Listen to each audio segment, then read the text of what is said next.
Mi-35M helicopter being fished out of the Kiev Sea. The wreck of the helicopter, which cost around $36 million, £29 million, was pulled out of the Kiev Sea reservoir to the north of the Ukrainian capital. It had been destroyed using Stinger manpads on the first few days of the full-scale invasion. It is reported Russia has lost at least 155 helicopters since February 24. It comes as Russian forces battled on Wednesday for control of the last stronghold in Ukraine's besieged city of Mariupol, Ukrainian officials said, and the European Union proposed tough new sanctions against Moscow, including a phased oil embargo. Mariupol authorities say some 200 civilians, as well as Ukrainian fighters, are still holed up in a vast network of underground bunkers in the Azovstal steel plant, which has suffered repeated bombardment from encircling Russian troops. Civilians who were evacuated to safety this week under a United Nations-led deal voiced fear for those still trapped inside. God forbid more shells hit near the bunkers where the civilians are, said evacuee Tetiana Trotsak, who was among dozens of Ukrainians who reached the Ukraine-controlled town of Zaporizhia on Tuesday.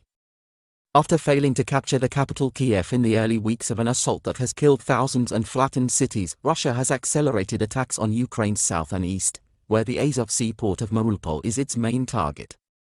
The city is key to Moscow's efforts to cut Ukraine off from the Black Sea, vital for grain and metals exports, and link Russian-controlled territory in the south and east. Ukrainian fighters inside Azovstal are fighting difficult, bloody battles against Russian troops, said Denis Prokopenko, the commander with Ukraine's Azov regiment. A Ukrainian parliamentarian said Russian forces were inside the plant. Russia's military said it would pause military activity at Azovstal during Thursday daytime and the following 2 days to allow civilians to evacuate.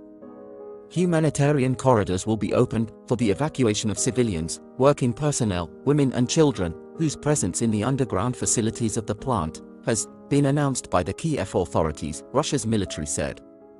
Ukrainian President Volodymyr Zelensky urged UN Secretary-General Antonio Guterres to help rescue more people from the plant. The lives of the people who remain there are in danger. Everyone is important to us. We ask for your help in saving them, Zelensky said. Over 300 civilians were evacuated from Mariupol and other areas in southern Ukraine as part of a joint UN Red Cross operation that concluded on Wednesday, UN Humanitarian Coordinator for Ukraine Osnat Lubrani said.